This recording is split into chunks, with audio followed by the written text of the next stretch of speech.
beautiful people of the world, welcome to my YouTube channel. I'm Pinello and this is the first video I ever done for this platform, so I hope you enjoy it.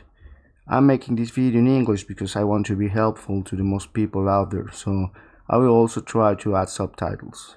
I am by no means a content creator, but I felt the need to make this video because I gathered a lot of information I've encountered throughout the years, and maybe it could help someone beginning their journey in making comics or other people that might find value in this content. I am a comic book artist and writer, and if you find anything of value in this video, please subscribe and hit the notification button so when I upload some other video you can know about it.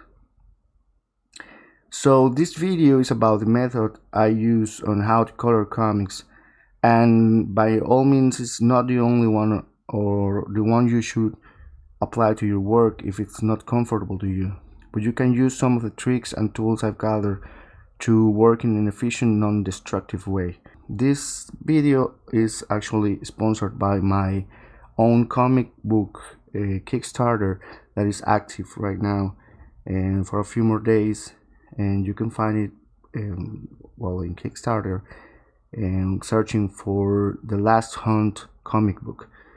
You'll find it there, and you can subscribe and find more information about it. And I think you'll find the tiers very there are some cool tiers out there for you to look out. All right, so let's begin. There's so much to learn and say about colors, but I'm not going to babble about other things to keep this video short and concise. Therefore, please don't skip any parts so you get the most out of it. And in case you want to be back to a certain part, so I'm not going to talk in depth about color theory or light theory so much as the way I approach coloring my pages. Yeah, so let's start. First things first. The first stage, I would say it would be called pre-work. That's the stage about preparing the artwork, preparing your file to first start coloring or flattening, if you may. So if you can receive your artwork in several ways. The two most common ones are you get your files digitally in either Photoshop or Clip Studio Paint or Procreate or whatever, and it comes in layers. And actually you can see right here at the right part of my screen that I work this page digitally. So I've gathered all my layers in just one folder called inks right here. Yeah, and the other way you can receive a page is actually in a scanned page. That would actually just one file, being a TIFF file or JPEG or PNG or whatever, and you just add it to your main layer and manager, and then apply the multiply mode to it, so you can start adding a few colors. Some general rules to keep in mind are: try to keep your folders organized and neat for you to access anything you might want in a certain time. And you have to read the script and follow some continuity between your pages, composition, focal points, ambience, and perspective. Those are separate themes of I think I could address in different videos. Let me know about it. but right now you have to keep the main thing I would try to say to you is that keep some continuity between your work, right? So use some reference. Not everything's about reference, but keep some reference. So let's begin flatting these pages. And when I start my day, I like to flat some pages and to warm up my hand. So what I'm going to do, there are several ways to do this. I usually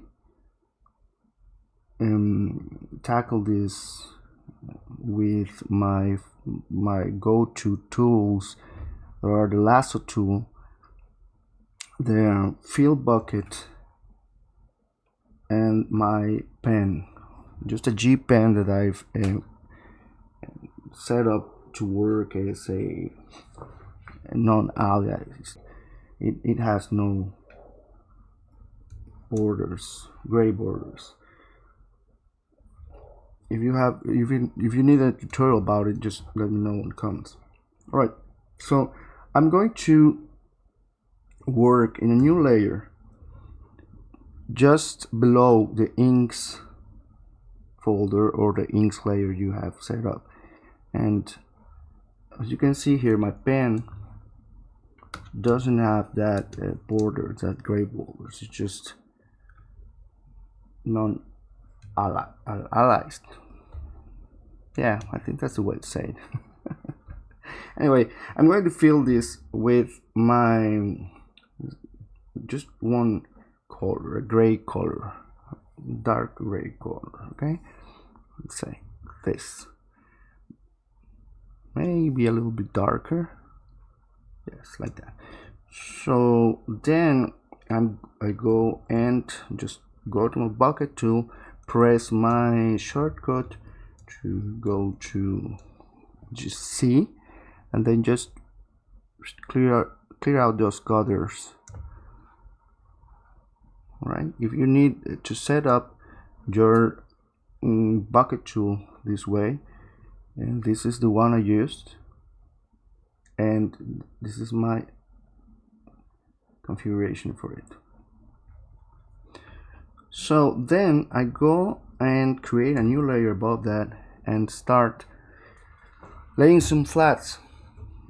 And for that, I'm going to use my lasso tool. I use the lasso tool because I was formed and I learned myself to work with Photoshop so long ago that the only way I knew how to do this was with the lasso tool. Okay, but you can use whatever you like. There are many tools out there that can simplify your work. So anyway, I have this reference right here that it's the next page, or before, yeah, it's next page, and I'm going to use the same colors for the flats. When I say flats, I usually the job of a flatter is not to create a palette, or it's not artistic by any means. It's just trying to separate the planes in the drawing, so the colorist can select properly in between the layers and start coloring, adding colors. But I do not have the time for that. So what I do is, when I flat, I try to address the local colors at the same time. So to explain what local color is, it's just basically the color things are supposed to be, right? If you let's begin with some grass here. Let's say I want to color this area, right? So I'm going to select this, and grass, it's supposed to be green. It could be brown if if it's autumn, or it could be white by snow. Yeah, but that's the main local color. That's the local color we're going to use for the grass. In this instance, I'm going to use green, and I'm going to use this green. Why this green? I am actually using my a color palette, a limited color palette. This is the time when you start using color theory, all right? At least in the method I work, it's the way I do it. So we have some more grass here. I'm going to select this and press my shortcut for my eyedropper and fill with the bucket tool. I pressed 1-2 times just to be sure, and let's say I get some parts I didn't color, so I choose my G pen and start filling those parts. Right? Cool. Now I want to color this dirt road in a certain brownish color, but not too separated from this green, because it could make some contrast, and I don't want that. Contrast should be where the focal point of your piece or your panel needs to be. So I've selected this area, and as you can see, I selected some of the green parts. So I go ahead and click the shortcut for my magic wand tool and deselect the green areas.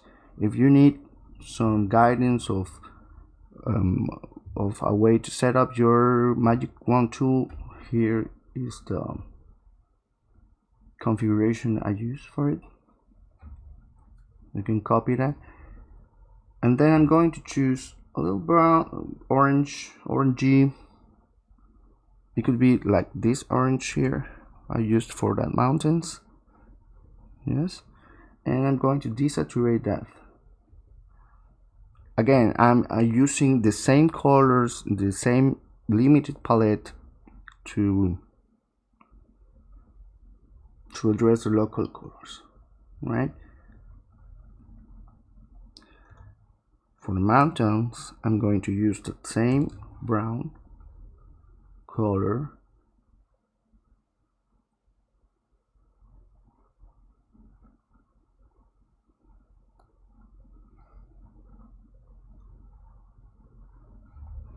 I'm going to deselect the green,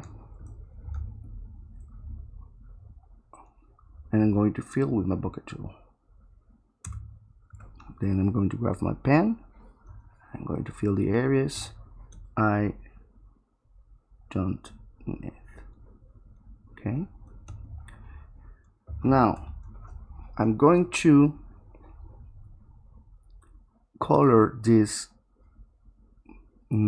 tree right here, or this tree trunk right here. And remember that the things that are closer to us should be more saturated and less saturated as we go far away to the back. Okay, so I'm going to use the same brownish, but I'm going to go like a little bit to left for a reddish, more reddish color, and I'm going to use my bucket tool. This is just another method, okay? My bucket tool, I'm going to color this, and then I'm going to use my in the lasso tool section there, no, I'm sorry, in the bucket tool section there is a paint non-filled area tool that you can use, and then just go ahead and color lines, so that area that wasn't filled with the bucket tool could be filled. All right, now you can see that this in the navigation tool, you can see it very small, and that helps to see if your color choices are getting the way you need to do it. In this case, I'm seeing that the brownish color I used for the mountains and for the tree trunk are kind of clashing and not separating. So what we can do is just select that tree trunk,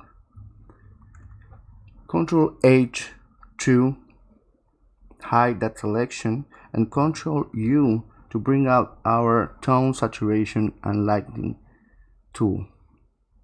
And you could actually go and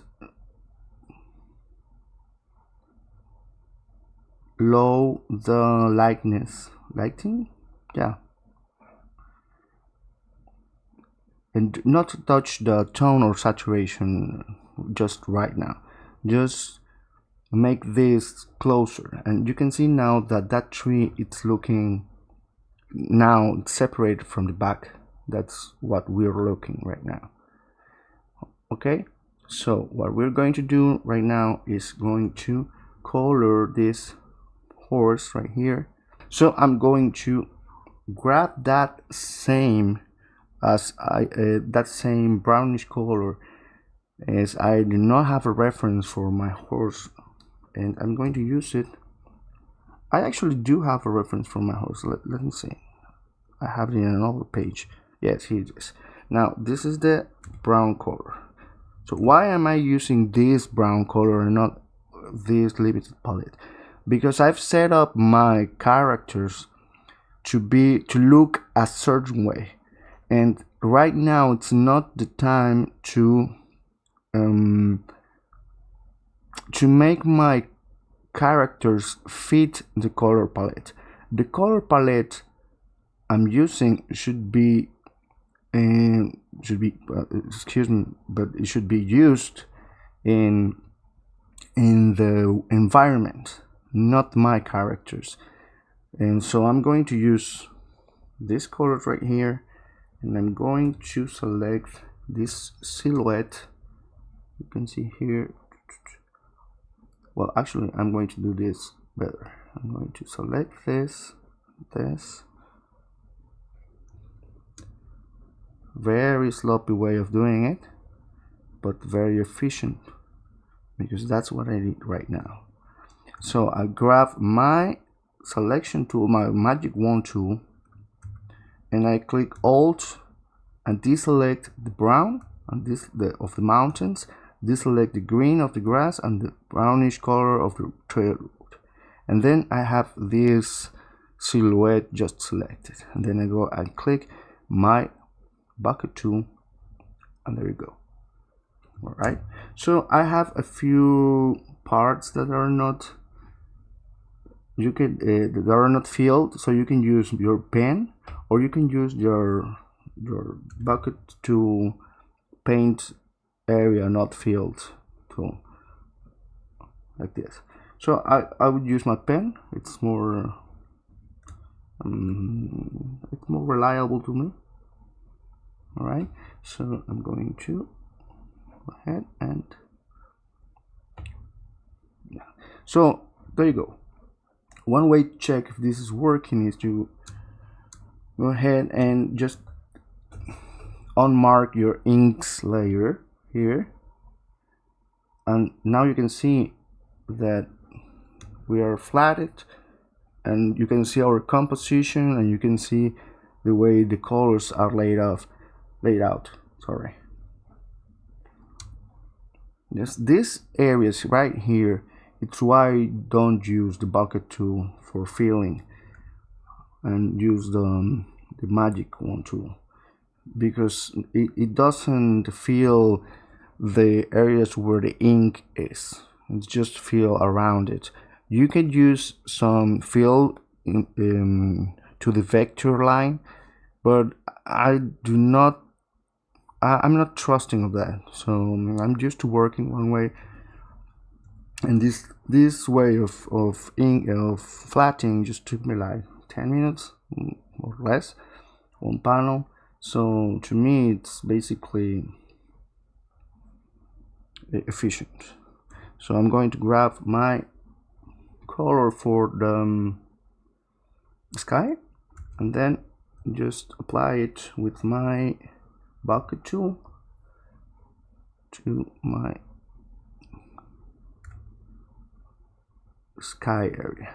Okay, the sky in this instance is blue, so that's what I meant for local colors. Okay, I go to my reference and try the pants of my hero. One of my heroes it's brown as well, so I have to separate that from the brown of the horse and just do that. The boots are a little bit lighter in tone, in value.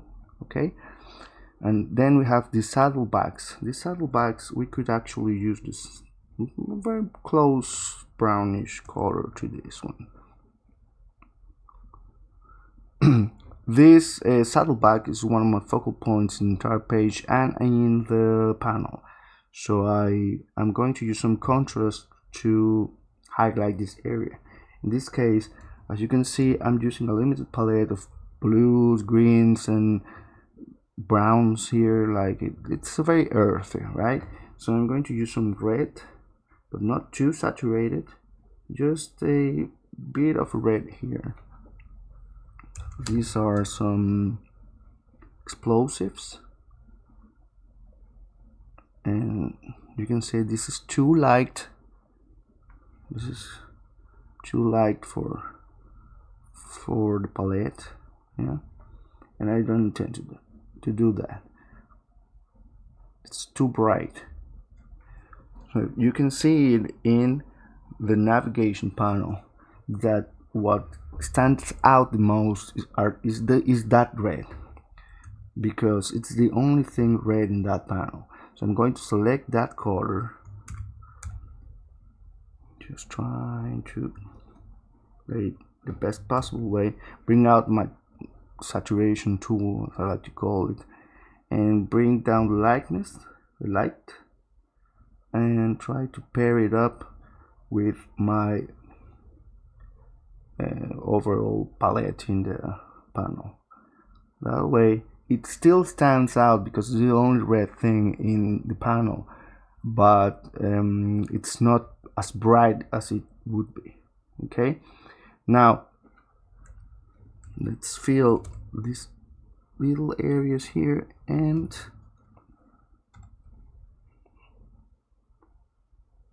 here I'm going to select this, I don't know how to call it, saddle, yeah, that saddle, and bring out my saturation tool. Let's say I'm going to lower the saturation and I'm going to get brighter just slightly. I like to work with even numbers. I usually go 10, 20, 30.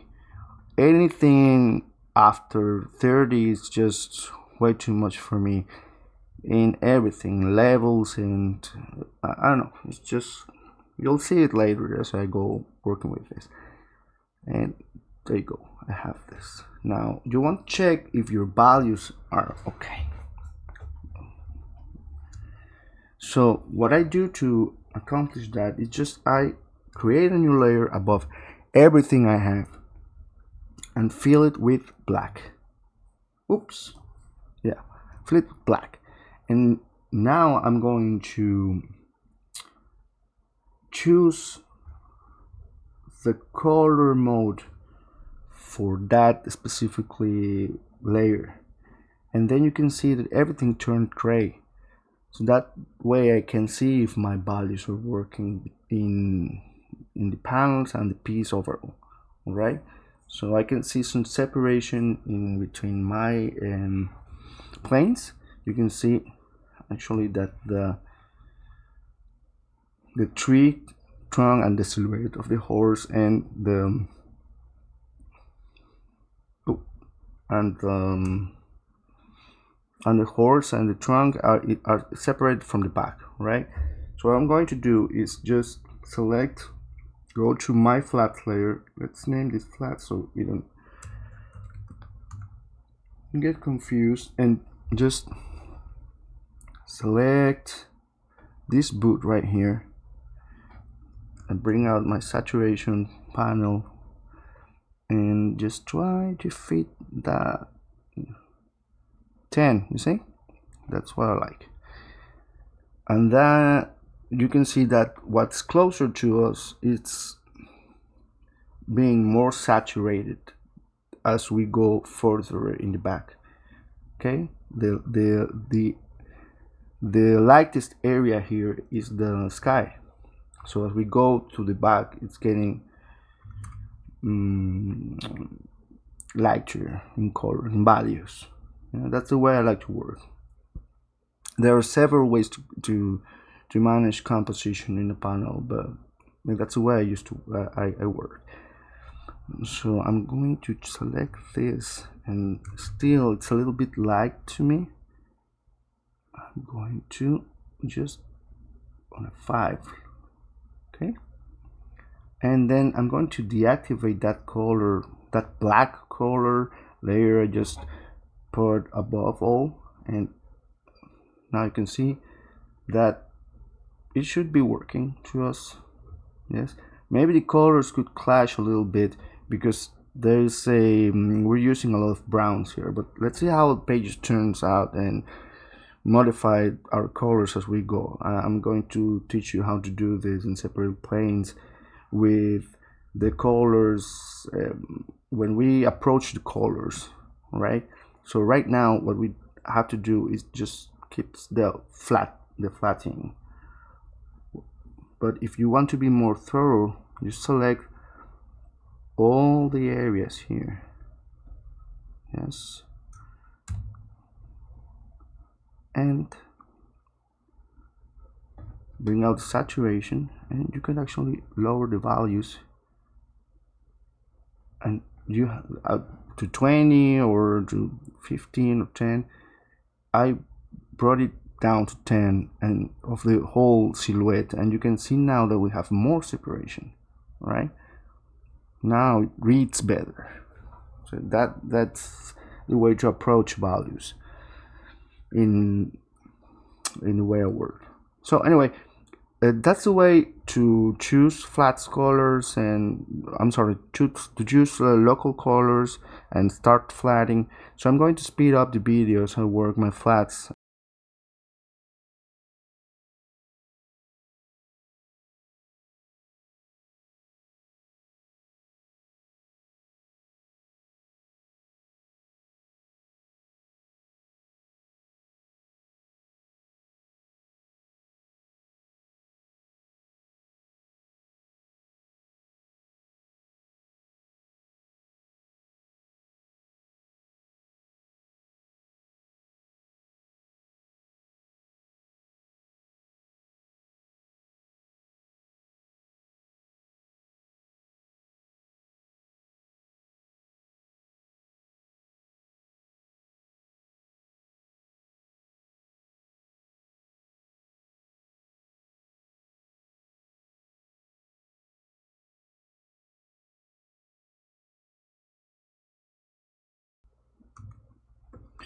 So this is a tool I use a lot. It's the quick mask tool. If you press Q on your keyboard, it's a shortcut for it, and you can see what area is selected. In this case, I just want to deselect this gutter white area here.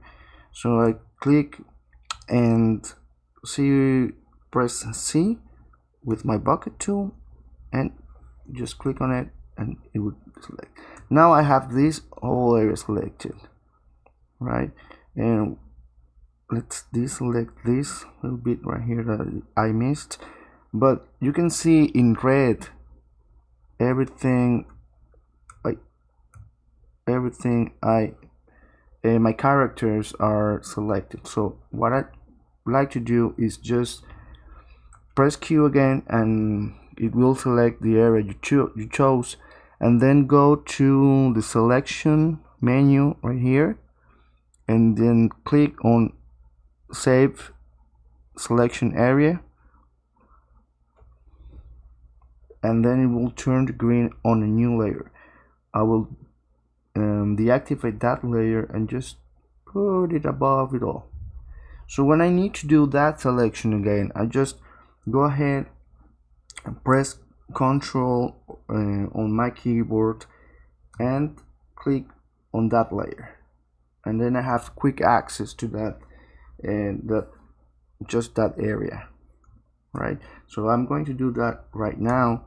I'm going to just let me fill this area, and then I'm going to click on that layer, that selection layer, and I'm going to fill it with a different color just to separate it from the back. And now I can begin coloring or adding flats. I'm going to go back to my horses right here and start applying those colors. As you can see, they always use that same position. This right here is Thomas Finch, this is Rockwell, and this is Mouse. So they ride in the same way every time. Rockwell goes forward, to his right is Finch, and to his left is Mouse. So let's do that.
Alright, so that's all for the flats, and well, as you can see, it can take a long time for you to finish this stage, but it's still worth it, I promise. And once you have these colors, you can make selections easier and apply the colors you want in the next stage. So yeah, as you can see, I used a combination of tools: my pen tool, my bucket tool, and my lasso tool to achieve this result. And now what I'm going to do is just check my values and check for spots that I missed while coloring or flatting, if you might. So let's check this out by making it smaller. Okay, your page should be small, and then let's turn on that color black layer we put on above all. Right, so there it is, and now you can see if everything's working the way it should. Remember, saturation must be in front, and as we go backwards, and the environment should be lighter. So keep that in mind and try to blend all colors together to achieve that. So basically, if you're thinking in black and white, you should think like black, then gray, then white. This to achieve this ambience perspective in the colors. We still have a lot to do with this page, so first let's check our values. I am selecting my flats layer, and then I'm going to select these skin tones are a bit too light for me, so I'm going to go to the lightness and just dial it down a little bit, and now you can see that it blends a little better. The same for this. I'm going to dial it down a little bit just to make it blend with the other colors. Alright, yeah, I think it's pretty okay to me. There are a lot of things we need to make to achieve a different colors, but yeah, when it comes to the flats, I think it's okay. So I'm going to select this silhouette right now and everything inside it, so, and then I'm going to go to select and save selected area and bring that layer up, and I'm going to select it, go to my flats layer and bring my saturation tool and just adjust that a little bit, maybe to 5. Yeah, because it just seemed a little bit dark to me. Okay, so my page, let's say this skin tone, it's actually just too bright for me. Let's mean not too much, maybe like that.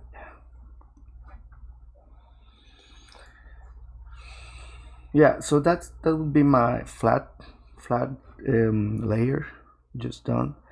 And I've heard this saying that said the flatter the better. So if your flats are looking good and it could be printed this way, without any rendering, without anything, that's a good way to start. Okay, I forget about these rocks right here.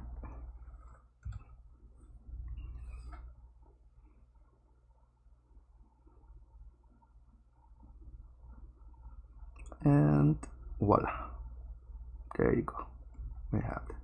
That's it for the flat layers.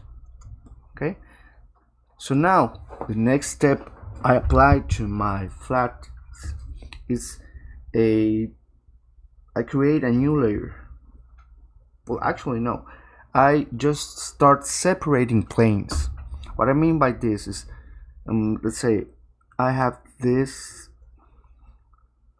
I select these mountains right here, and then I go to my gradients tool, and I have this manga gradient, which is just black applied to colors, but I have it set to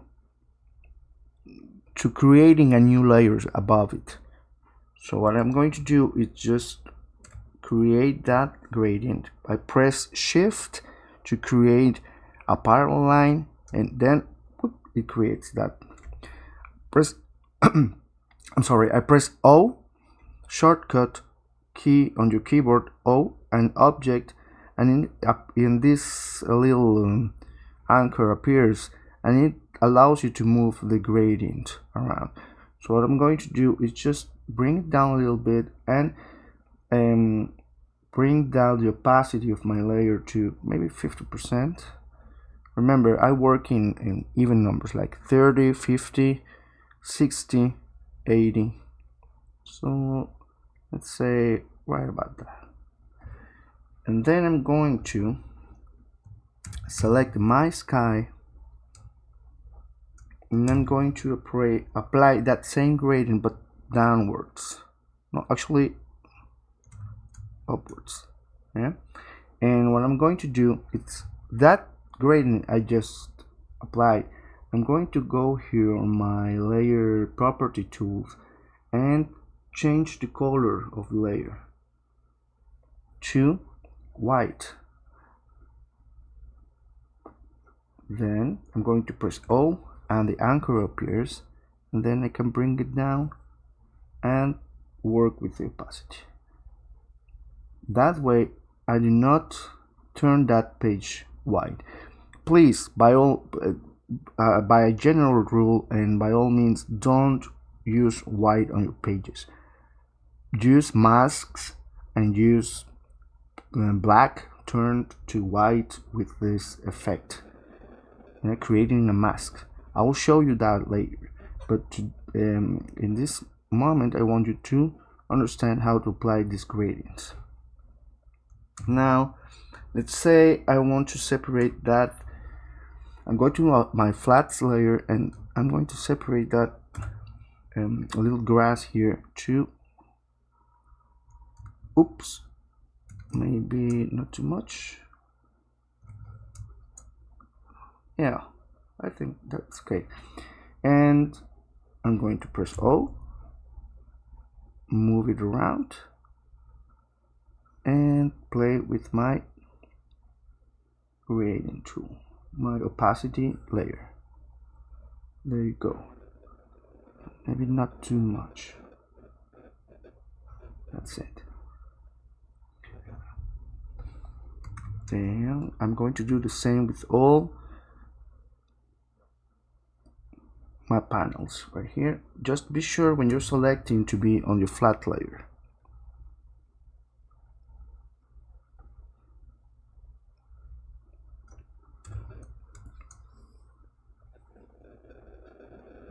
I turn my color layer white and press O and move it around. You see, you can move it around and play with the opacity. Maybe 50% is enough. Now for this effect I want to create like an ambience effect that the sky turns clearer as it goes down. So I'm going to apply this gradient above the inks layer, and it should show. Yeah, maybe not. No, maybe it was okay the way it was. Okay. Yeah, coloring is a lot of, about experimentation. Then I'm going to go to my flats layer and apply a gradient to these mountains right here. Same method, not too much. Play with the anchor and the opacity here, and maybe 50%. Yes. So remember, I am considering that the light's coming from above us, above the characters. So for that, I'm going to use the gradients upwards. So if you want to select a color in particular, it's very difficult to select in the panel. You could use this selection tool. Select, then select color. I have it set to a shortcut on number 3 on my keyboard, and then this little panel will appear, and then you will click on your flats layer to a certain panel. You press Ctrl H, and I will apply that gradient to that green grass back there, right? I'm going to play with opacity 30%, press O, and then turn it down like so. Perfect. Alright, so lastly, I'm going to use this same method for my sky right here. Again, I have to select a lot of areas here, which make it a little bit complicated. So if you want, you could use tool and then select colors, apply gradient. The sky should be clearer. Let's try that. So I'm going to change the color of the layer to white, and then O, and then I'm going to lower the opacity to 40%, maybe 30%. And as you can see here, I forgot a little bit in this area. So I'm going to go to my mask, press my bucket tool, choose black, and then fill that area with black. And it's done. So it's very subtle, this method, because it creates a separation in the planes of the pictures, but at the same time you'll have to recheck your values, and then you'll figure out that some of the values are clashing. So I'm going to select this silhouette again, and then I'm going to flats, bring out saturation tool, and maybe yes.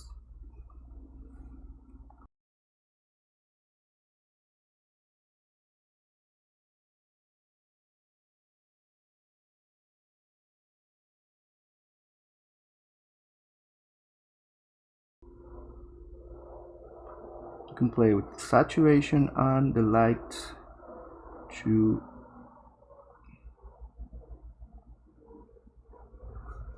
okay. If I desaturate this, remember that we need to apply saturation what's closer to us.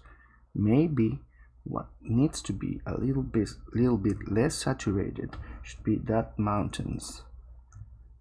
Let's turn the saturation a little bit, 30%, and the light be a little bit up. So you can see now that the values have changed, and we have that depth. And depth should be like the main thing you need to address. I'm going to do that the same for these mountains here, here, and here, and apply the same colors. And let's see how it works.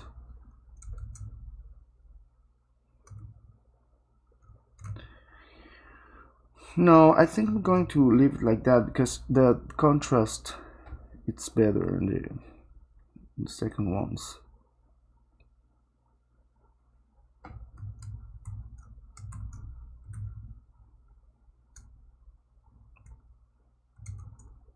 Go.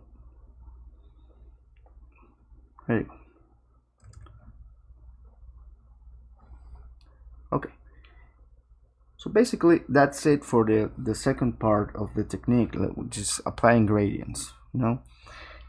And then what I do, it's about just take those gradients, you press on any of them layers and just click shift and select them all, Ctrl G on your keyboard, and it will create a folder with all your grouped layers, and then change the mode of that folder to pass through.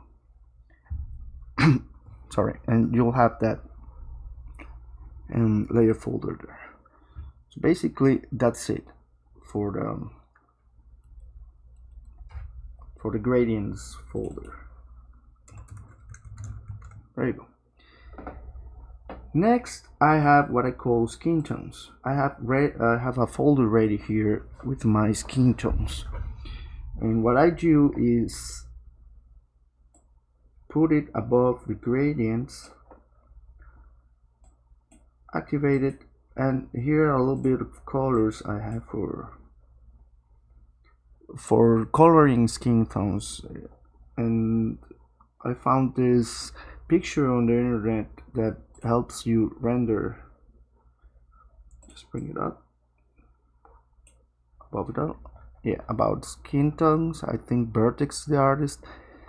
So basically you have like a yellow area above in the area the head, above area of the head, and then in the middle we have some red, which is the when you're flustered with blood, the nose is where the nose has a lot of blood circulation and vessels, and like in the beard area, the cheeks are a little bit bluer, and here it is.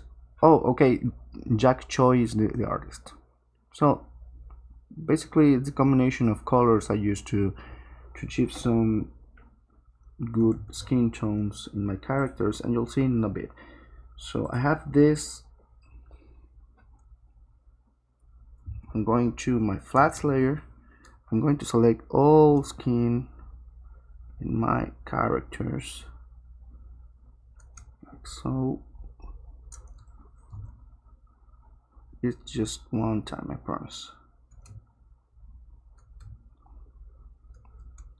And then I'm going to my tools panel and selection panel and save selected area, and now they are green. Okay, perfect. I'm going to bring that layer above and deactivate it. Let's make this a little bit smaller and just select and hide. Now with the colors I've picked for this, I have to be very careful because they're saturated, and I'm going to use a soft round here, like a soft brush, and I'm going to start applying them. Okay, you'll see in a bit how much of a difference this make. I'm going to apply here and here and here. This is not working well. Let's see, something happened here.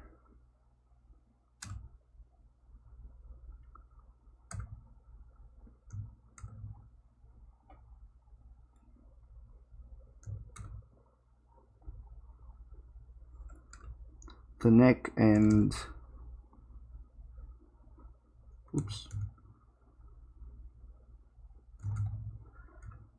the neck and the ear I missed when dialed down. Yeah, so where were we? Okay, we're going to select those skin tones and start applying some circulation.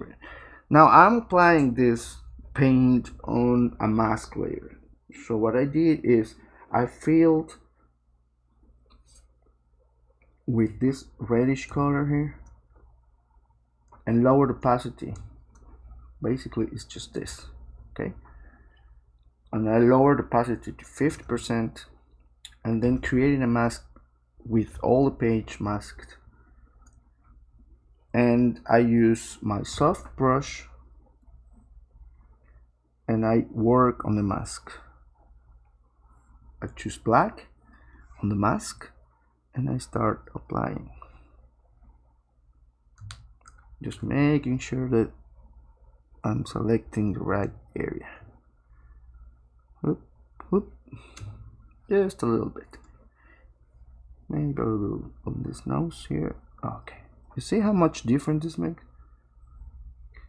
Now, what I'm going to do is go to my next layer here, and it's the same one, but it's set to multiply. What multiply does is it's a little bit muddy for me. I'm not a fan of that layer mode, but for this particular instance, I like to use it. So it's the same red, but you see, I'm going to apply it to the specific areas of the skin, like the elbows, okay, the neck, the hands.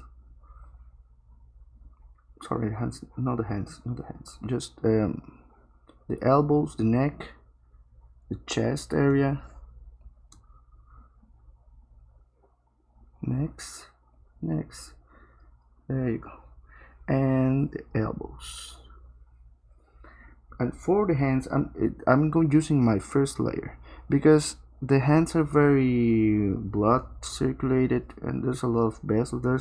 Actually, they're a bit, the fingers are translucent against the against light, so it's, if you put your hands against the sun, you'll see that they'll become a little bit orangey and reddish. Also, it happens with the ears. There you go. Let's apply some more flush in there. There you go. Now the next step would be like the bluish area around my character's beard. I would say like this and this. It's very subtle. It's very subtle, the combination of colors. Forgot something here, and then I'm going to apply the yellow in the brow.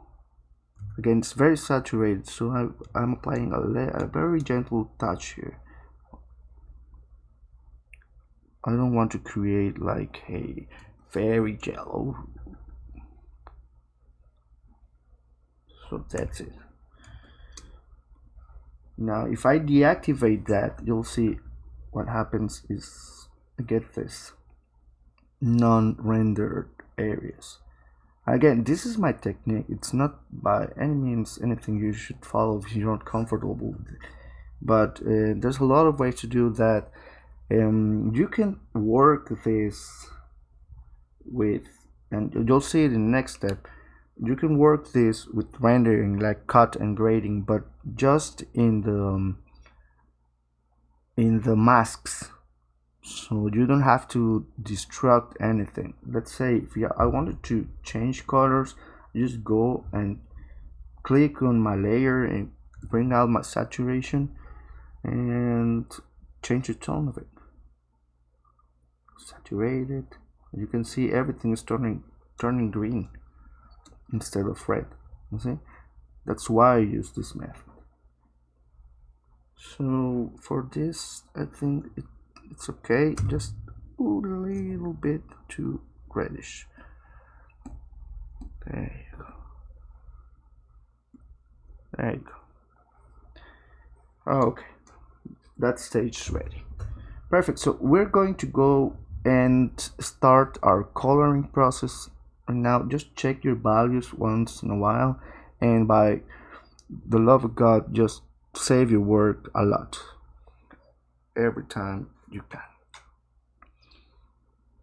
So for the next part of the video, I'm going to use some light theory, for which I've downloaded this image from the internet, and I'm not going to dwell too much into it. So I'm going to focus mainly on 5 layers I'm going to apply to my coloring stage, which is I'm going to focus on this center light. Let me change the color for you. Center light. I'm going to use highlights. I'm going to use occlusion shadows. I'm going to use reflected light, and I'm going to use core shadow or half tone. I would like to call it core shadow. Okay, so basically I'm going to use these stages of light, if you might call it like that, and apply them to different layers in different colors. So let's begin with that. I have set up my layers for colors in a folder called colors from previous pages, but I'm going to explain them how they work in depth. So I've applied my gradients, my skin tones, the inks are on a folder, and above my skin tones I'm going to put my color folder. So I have these layers right here, and basically what they mean, I try to use hard light as my main layer mode, and very rarely I use multiply, because multiply, it's a very muddy type of layer, so your colors get a little bit muddy if you use multiply. And also you could use light, soft light, and let's see what's going on. Okay, and colors it's a good mode too. So I'm going to apply this layer here, which is a yellow or orangey layer, to my whole page, in, as I said before, in a layer. Okay, if I didn't have this mask here, let's get rid of that mask, it would be only this layer. Okay, so what I'm doing here is just apply like a main light source, or whatever color you may want to use for your ambience colors. Okay, I'm going to actually I'm going to use this as a ambience color. In this case I'm going to use this yellow, this orange here. So I'm going to apply a mask, and then I'm going to go to my bucket tool, press C for transparency, and then just click on the white areas of the page, which are the gutters, and that will get rid of everything that's not inside the panels. Okay, and there it's going to be this color is only going to affect what's on those inside the panels. Now the difference is very clear to me if you see one another. Why do I apply a mask? Is because we can access this layer at any point, and if we don't like the colors we're using, we could change them in hue or lightness or saturation with our saturation tool, which I've been using. But I'll give you an example. Let's say this is a night scene, so I'll try to make this like a blue layer, right? So here we go. Let's put it like a blue layer. Now you see this layer, it has become blue, and it's only affecting what I've put inside that mask. Okay, let's say I wanted to make this a very this is a scene where there's violence or something like that. We could use like a red tone for it. Okay, this is where you apply like a color psychology and color theory and that kind of stuff. So let's apply this reddish tone for your page. It's like a wash you apply over your main colors. Once you flatten your page, then you apply this wash for it to glue the colors together. All right, so I'm using for this one soft light, soft light mode, but you could use multiply, which I don't use and I actually don't like a lot because it tends to muddy the color a lot. So let's see an example of this. Now this is the same color but in multiply mode, and you can see that the colors just became a little darker, and I don't know, like it's not as bright as and rich as it was before. So I'm going to change that to, let's say, hard light, which is actually my favorite mode because it kind of uses the multiply mode and screen mode at the same time in the same layer mode, depending on what in what saturation and value you use for one color. So let's say I'm setting this to strong light now, or hard light. Now you see this is a lot brighter, and as the name implies, it's hard light. So what you could do is just turn the opacity down, and you'll see you'll get like some better results. For me, at 10 in hard light, it's great. Pushing it too far, it's 30% in any opacity layer, because after that it just becomes like I'd say like a color mode or something, right?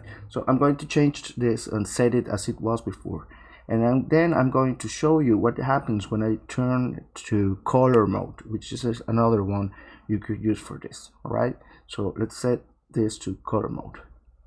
Now it's like a combination of this soft light and the multiply mode, so it doesn't become as bright, but all the colors have merged together to find this fluency or fluidity to them, and it works, right? And this is the way it's worked for a long time in comics and whatever. So you could use any of this, whatever your style is or whatever you feel comfortable with.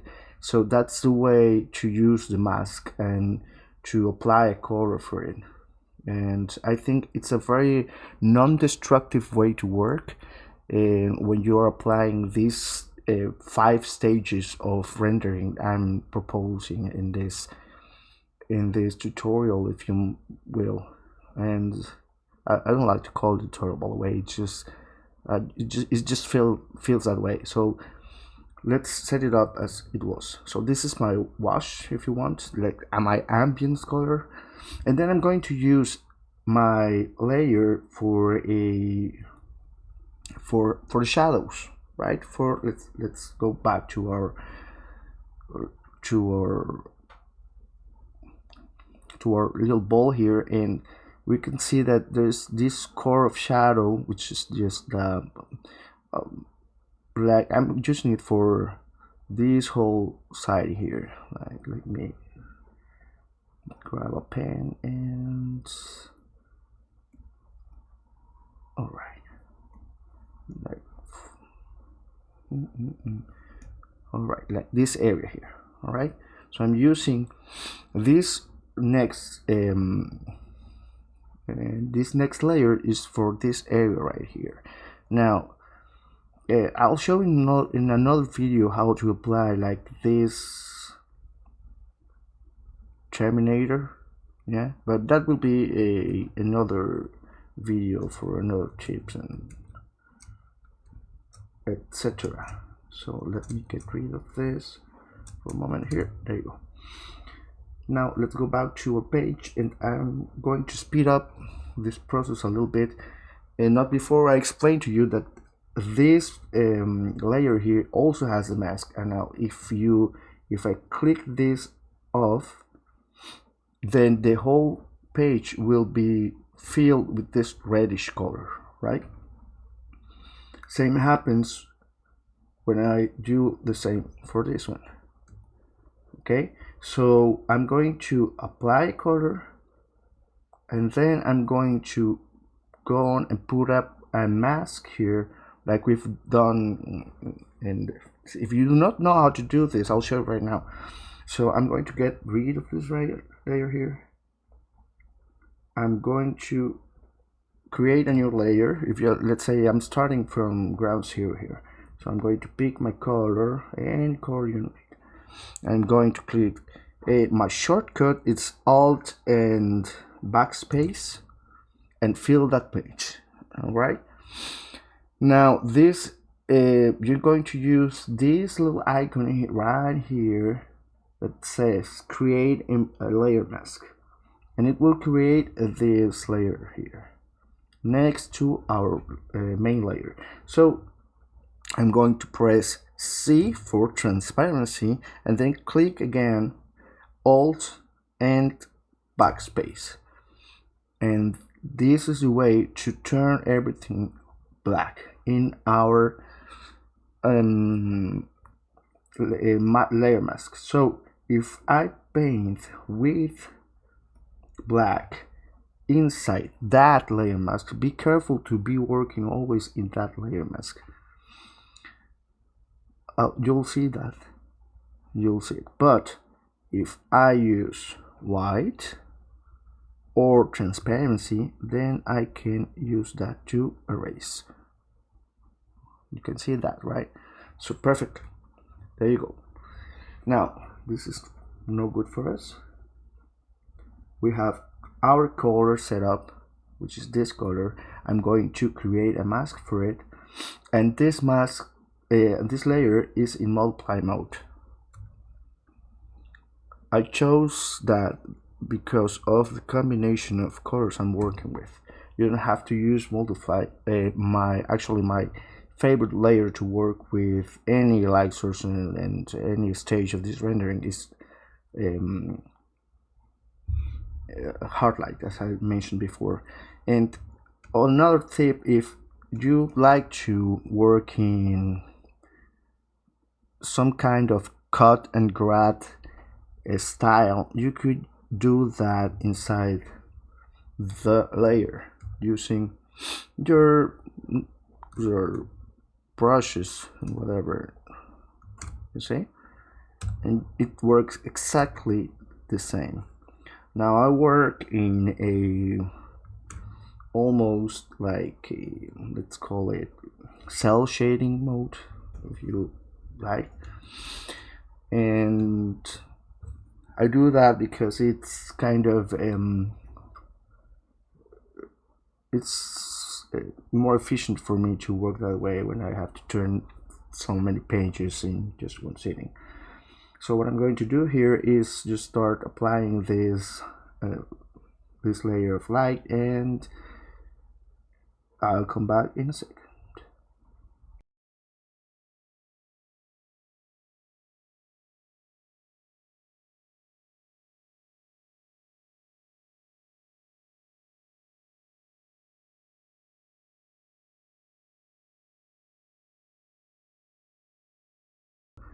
maintain a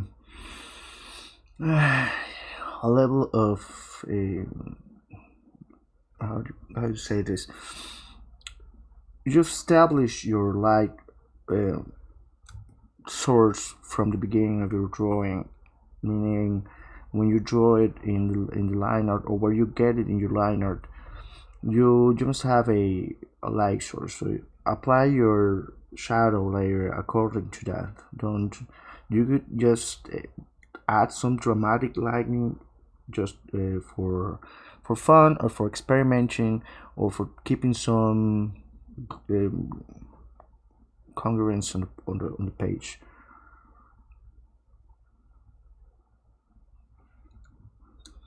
The level of rendering you want to apply here, just up to you. It's up to you.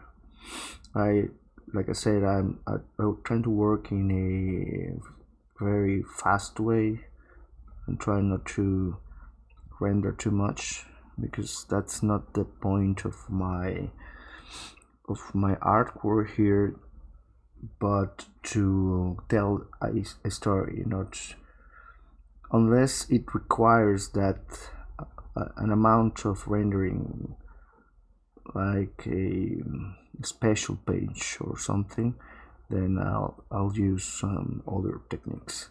But this is the main technique I use for coloring my page. I mainly use my brush, like with it's not a hard brush, but it's something with a little bit of opacity there, and I use other tools like noise to soften those edges, and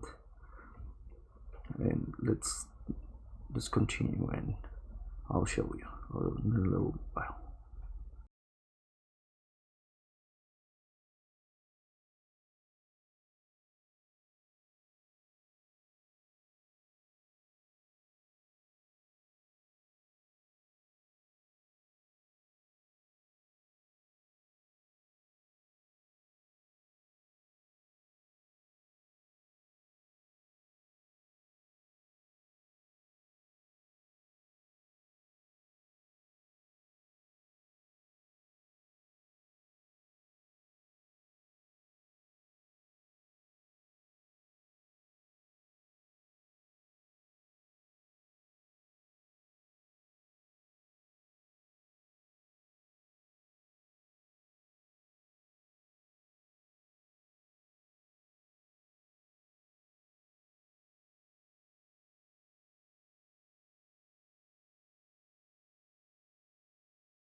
Alright, as you can see, I'm using different tools here to achieve a shadow layered page.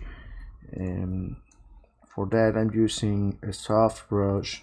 I'm using a brush with some opacity, but a harder edge, and a marker for softening those edges. But I can show you another trick you could use for softening the edges of your of that of your shadow layer. So let's go to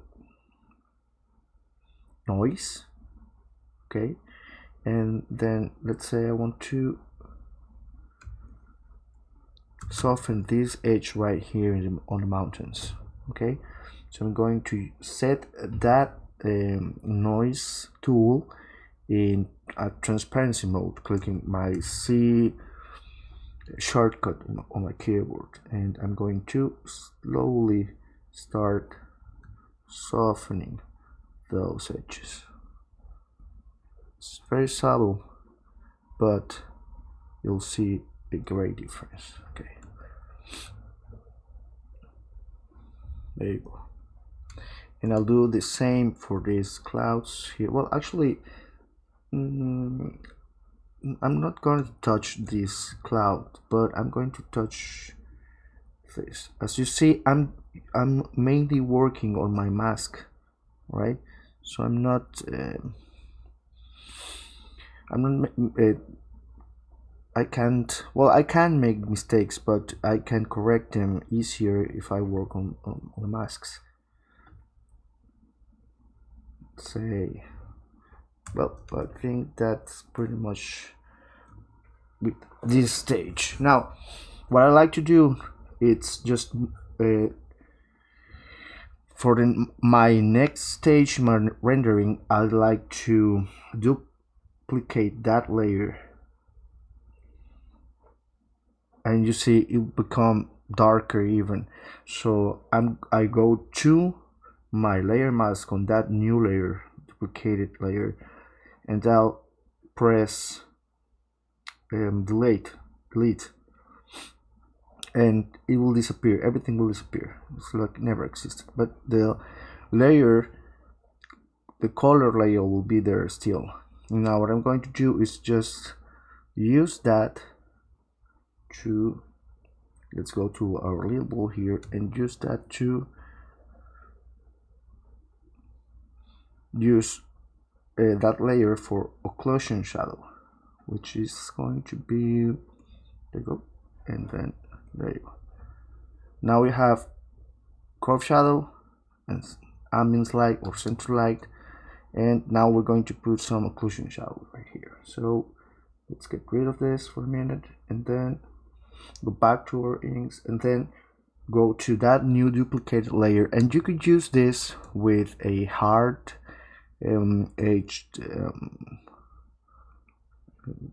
brush if you have one, or whatever brush you like, you could use it.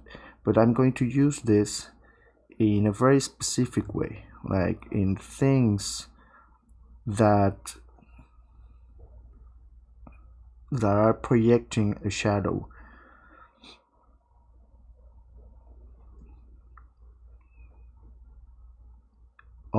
On another form. Oops, no, this wasn't. Okay, now to go. Let's say, for instance, I have, oops, okay, sorry for that. I have my leg of my character here and this back, and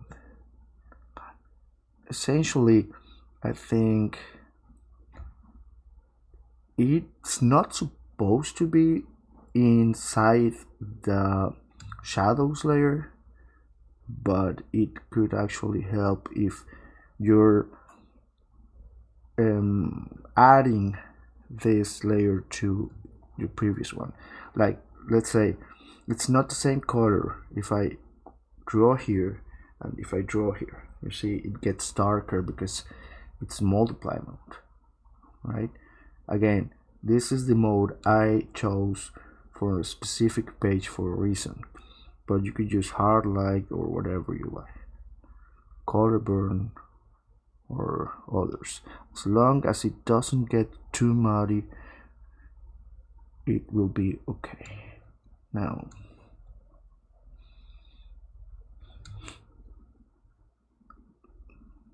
the horses get this.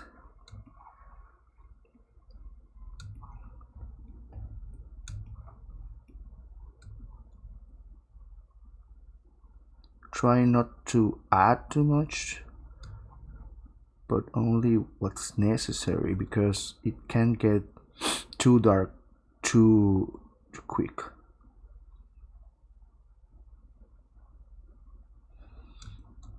Let's say this arm is just, it's very subtle, but it makes the work, the job done.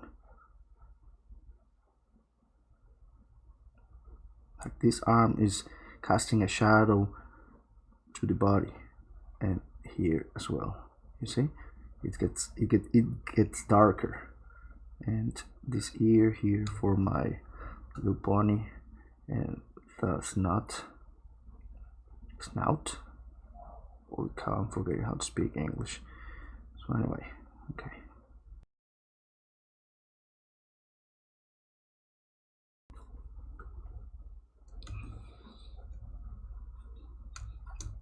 This hat casts a shadow, maybe not too much, but it does cast a shadow. This shape right here casts a shadow, and our mustache will cast some shadow. Again, just occlusion shadow. Alright, so let's go back and see how it's all coming. So let's say you got this, but it's not turning to whatever your style fits. You can make it darker by changing the opacity in the layer. You can see it gets a lot darker, and it gets darker quick. So this is 100%, this is like a 50%, 45%, etc, etc, etc. I like to keep the colors bright in my work, because I'm trying to tell a story and not to confuse our readers, so I try to keep it light. And I know I hate when people use pop as a verb, but it makes the colors merge together and glue together very well. Anyway, so now we have this. Now we can see some depth in our rendering. All right, so now let's go back to our little ball here, and let's turn that into a folder. All right, so we have like our center light, or ambience light, like to call it, our core of shadow, and occlusion shadows. Now I'm going to use some of that highlights. Right, highlights, you could use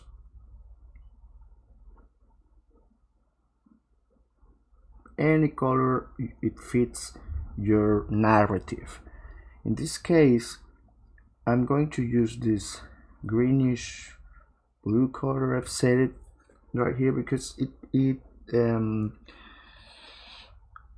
serves some continuity for my pages, but you could use, like, I will show you. I'll duplicate this layer right here, right? I put it right above everything in my color folder, and I'll delete this mask so I can work on it. I'll choose black, and then I'm going to press on my P shortcut and choose a classic G pen.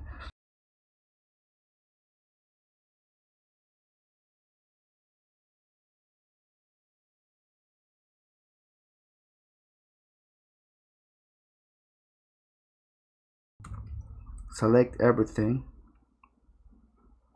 then Ctrl Alt on your keyboard and click on that shadow mask layer, and then hide it. Now I've got my highlights, and I could just add them like so. You see?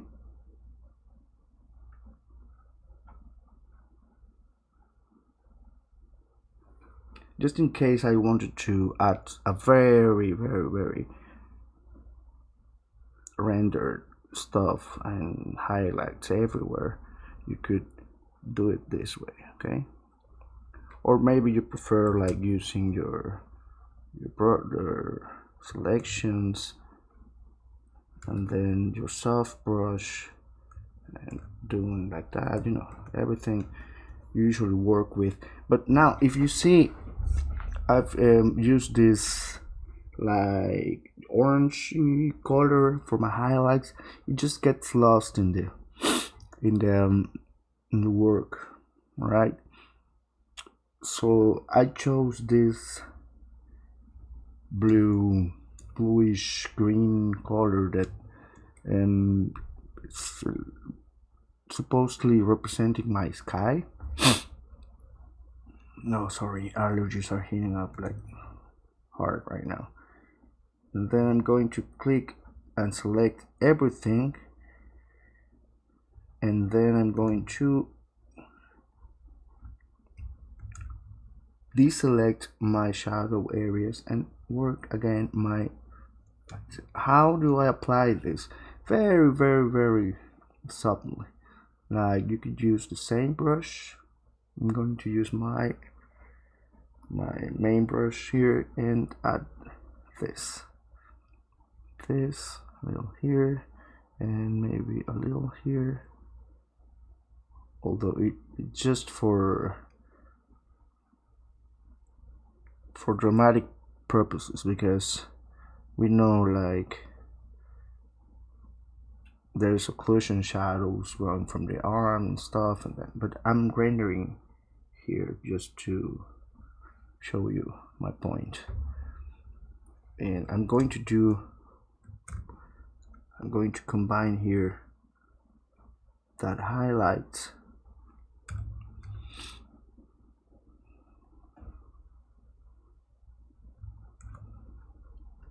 like so. You see, you would call that like a light layer if you might, but just a tip from me. Okay, again, this is highlights for me.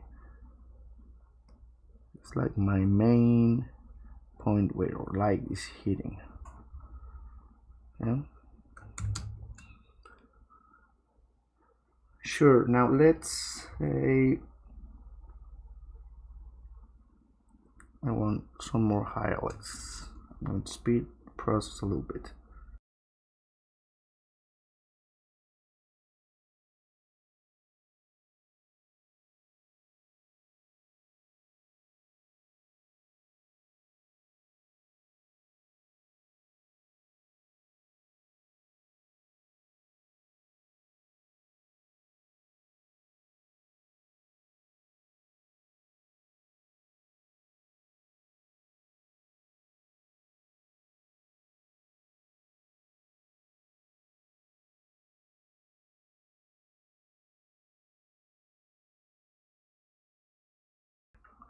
Very well, we're coming to an end of this. So I apply my highlights, and let's go back to our little ball here.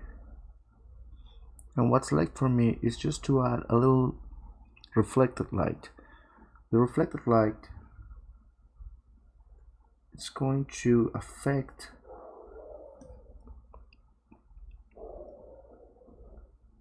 that's neighbor's dot. So it's going to affect the shadows. Okay, all this area here. Now the light's coming this way, and then it's going to hit the ground or whatever surface it's beneath our main shape, and then go back and hit again. Yes, this reflected light as well as a secondary light should not be harder or brighter than our main light. So this light here shouldn't be as bright as a highlight, never, right? So you can create contrast. So for that I've turned this green color, because the theory behind this page is that light's coming from above, right, from the sky, so it's hitting the ground, hitting the, in this case, this oops, I've made something wrong here. Let's clear this up. There you go. So okay, the light is coming from above, from the sky, and it's hitting the grass, the green grass, and then the green grass is going to go and reflect the light from the sky. Yeah, so I've chose this green color here, and I'm going to select only my shadow area, or my shadow layer if you might. For that you could use shortcut Control and then click on the mask layer, and it will select everything inside the shadow. Then go back to your reflected light or secondary light. I'm going to put a name to this, like reflected light, just not get confused about it. And then go to my mask, choose black as a color, and a very soft round brush, right?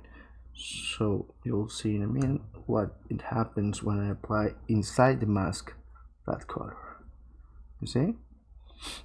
And this is going to affect only, or should affect only, what you've selected, which is your shadow.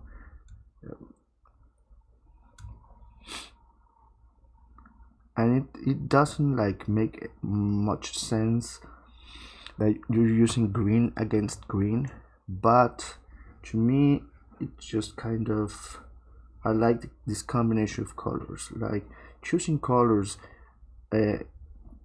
aside from knowing the theory, color theory, it has to do a lot with your taste and what you do and experimenting. So don't be afraid to experiment and try. Right now, the thing about it is, now if you like to experiment and you don't seem to be getting like the results you might want for this, let's say, you see how I'm rendering this in a way that it's affecting that shadows.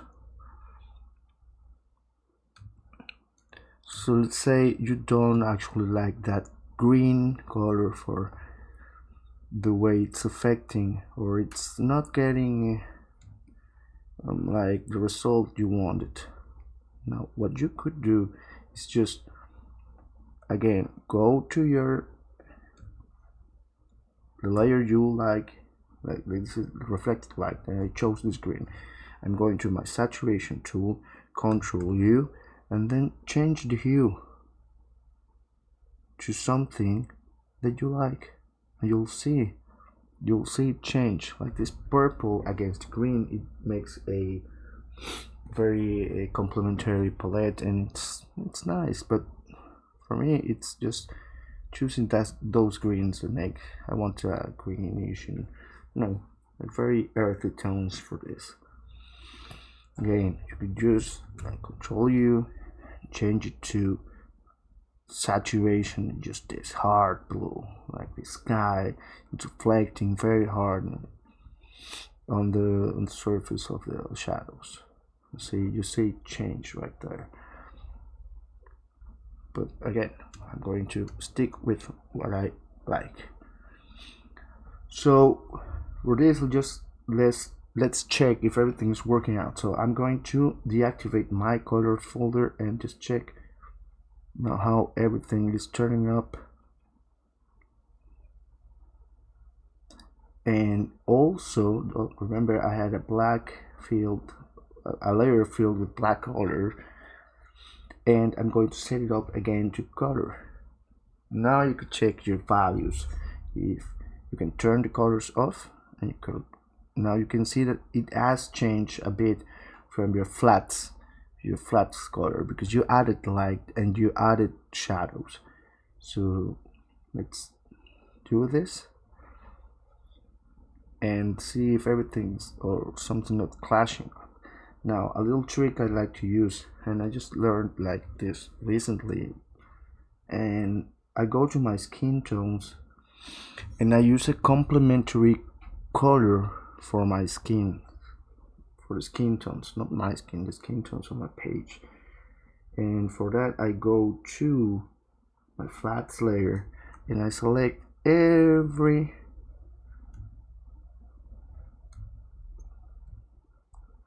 bit of skin there.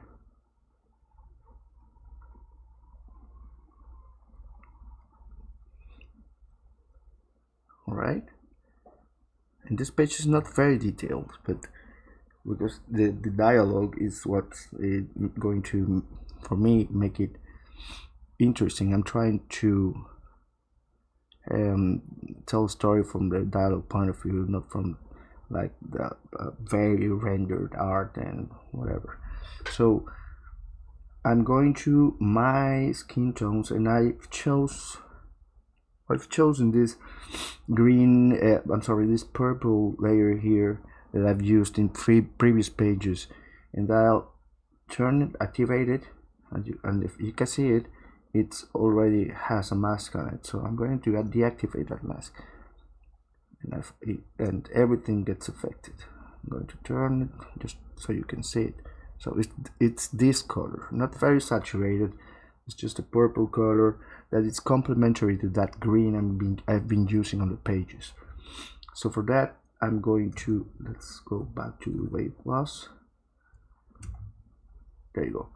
And I'm going to the skin tones are selected, as you can see here. And I'm going to just pick my fill tool and fill that layer here. Now you can see my skin tones, the skin tones of page has become like a little bit more purple and complementary to the colors on the page. Like now that they're like pale orangey, like it's supposed to be on my characters. But then if I add that purple here, it just they now again that word, they pop from the page. Now I do this because I want the reader to focus on my characters, and it's a way to make them read better on the page. All right, so don't make a lot of too much fuss about it. Just work the way you like the work. You're supposed to do it. It's your style. And let's see, now if I turn my saturation, now I can see that my characters just become a little bit less brighter, but they read better on the page, even from afar.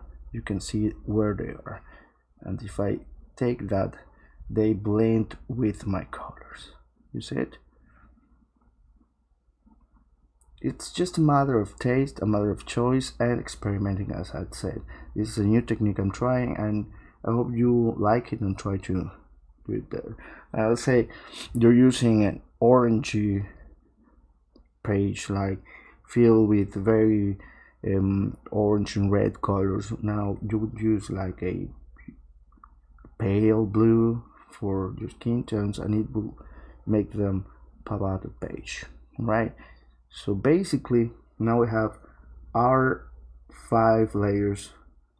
Oh, 1, 2, 3, 4, 5 layers, right? This layer didn't exist, so I'm going to erase it.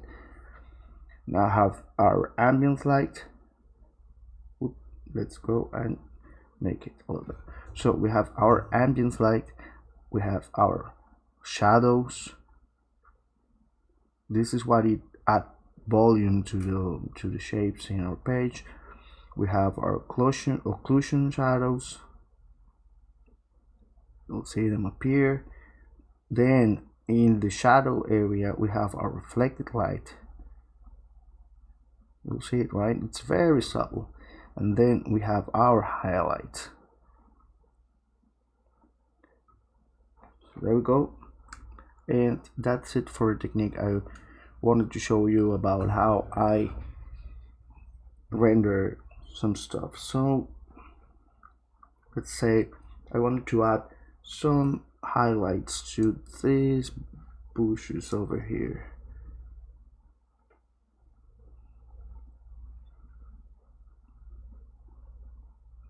I'll select them, like choose any brush you love for your, let's say, leaves, like that.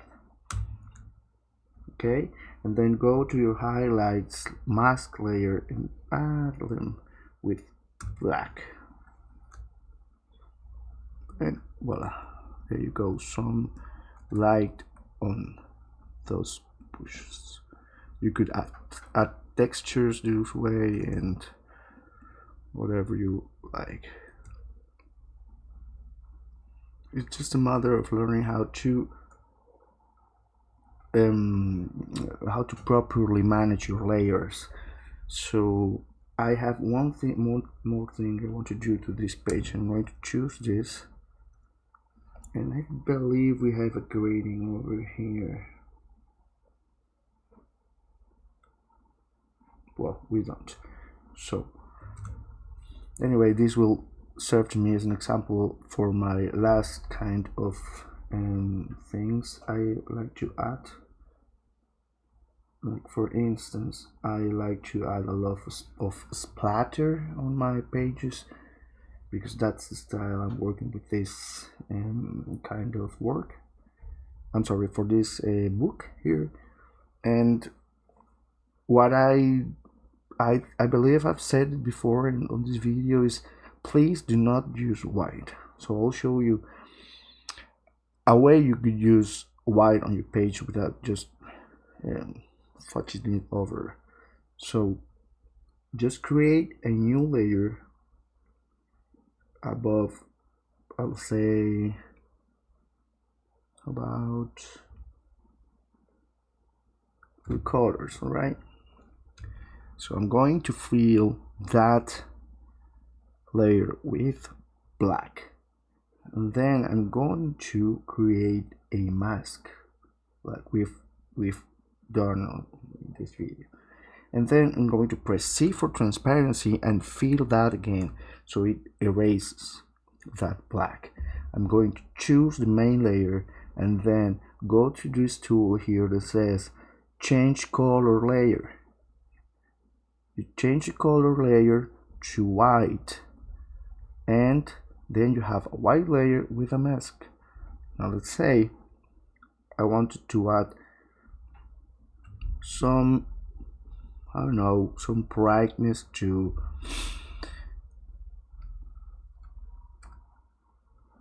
this right here, right? It's plain white. I mainly use white for the splatter. So let's make some splatters like this one, and add some splatter here and there, you know. And this is only affecting like the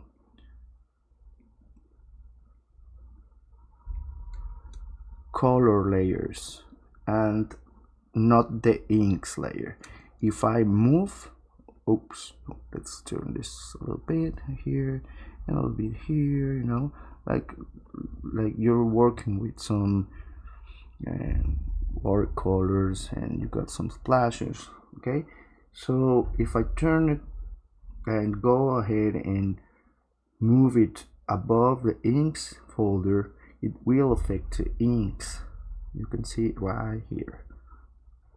All right, and you can actually change the opacity of that, and not only that, you could change it to whatever mode you like. In my opinion, I use overlay. Now you can see these little textures appear. Yeah, so I'm going to do that again just for you to get it clear. Create new layer, then fill it with black color, create a mask, press C for transparency, fill with black again or transparency, and then change color to white, right? And what I'm going to do here is just grab this green color behind my character and go ahead and use one of my favorite tools on Clip Studio Paint, and I'm going to paint on my layer, oops, just to bring some depth. But as you can see, I'm affecting the inks layer, so I'm going to bring it below my inks folder, not inside, below my inks folder, and now it's not affected. And I'm going to change it to overlay, and that green is going to get clear, and I can manage the opacity of that layer, and now we have this effect, right? Without it and with it. Now I have a brighter contrast, and I can check it with my with this saturation tool we've managed to use in our project. Okay, so that's it for the page. I'm not going to move that like a lot. Yeah, there's another kind of stuff I could make, like using this let's check this gradient, this silhouette here. Where was it?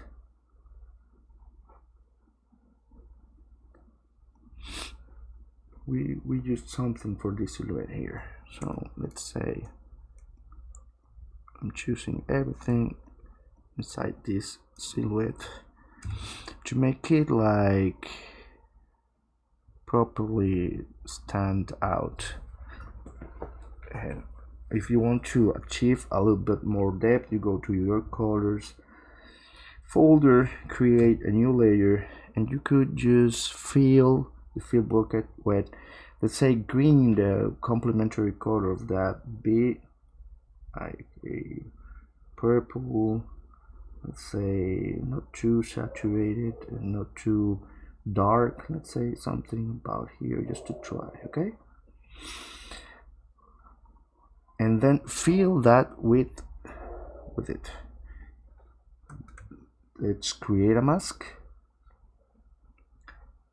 and then fill it with transparency to bring it down. And in this case, I just want to, because I'm not rendering, I just want to deactivate the mask. But now I have a mask here, and what I'm going to do is choose my hard light mode, and now you can see that there's a contrast between the silhouette in the front and the things in the back. I'm going to lower my opacity, like for 30% is enough for me for anything. And now you can see this is working out. Right now you could bring out your saturation tool with Ctrl U on your keyboard and play with the saturation of it, the lightness, right? There you go. So I'm not pushing it too far. I'm trying to keep that that colors blending nicely, and there's it without our new filter we've applied, and with it we could use our saturation tool here and see that's not much difference, but it's kind of brighter, right? And what it does, it separates our characters from the front. It's up to you. Now I'm saying what I'm saying, I'm not liking it very much, so I'm going to bring out my saturation tool and I'm going to bring the luminosity down, or the darkness, I'm going to bring it down, maybe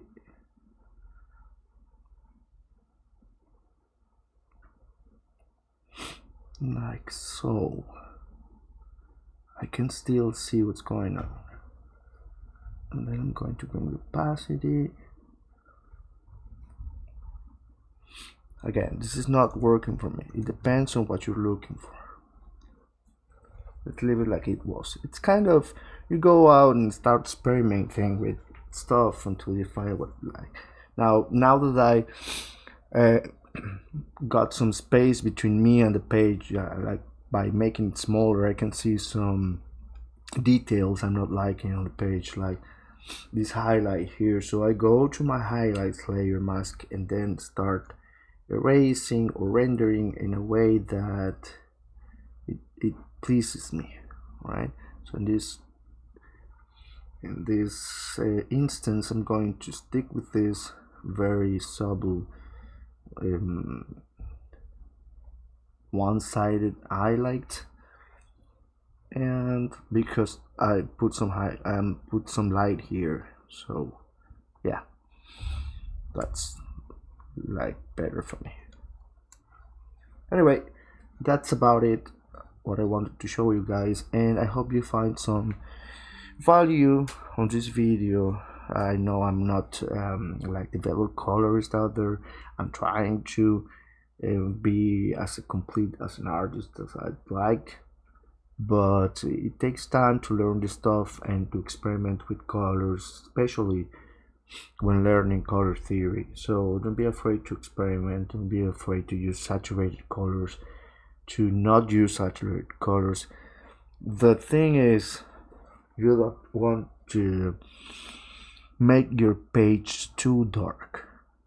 For me, that's like the main things. I don't like reading comics that they're too dark, that even the ink work gets like mixed with the colors and it's too muddy.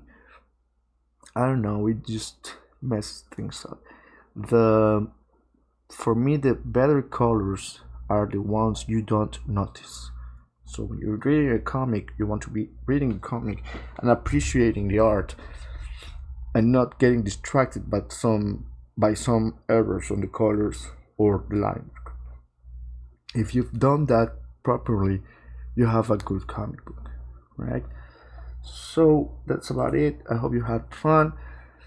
I'm not making another remark here. I'll show you another trick in another video, and I hope you find something of value here. Remember, we still have some days for our Kickstarter, so if you like to go and read this comic book, my comic book, The Last Hunt, it's about space dinosaurs conquering the earth and people trying to survive, and it's a little bit about like a mix of cowboys and aliens and motorcycles and people dynamic, Walking Dead, and survival stuff. So please go ahead and support your local comic book shops and your favorite artists out there. Bless you and have a nice day. We'll see you in the next video. Goodbye.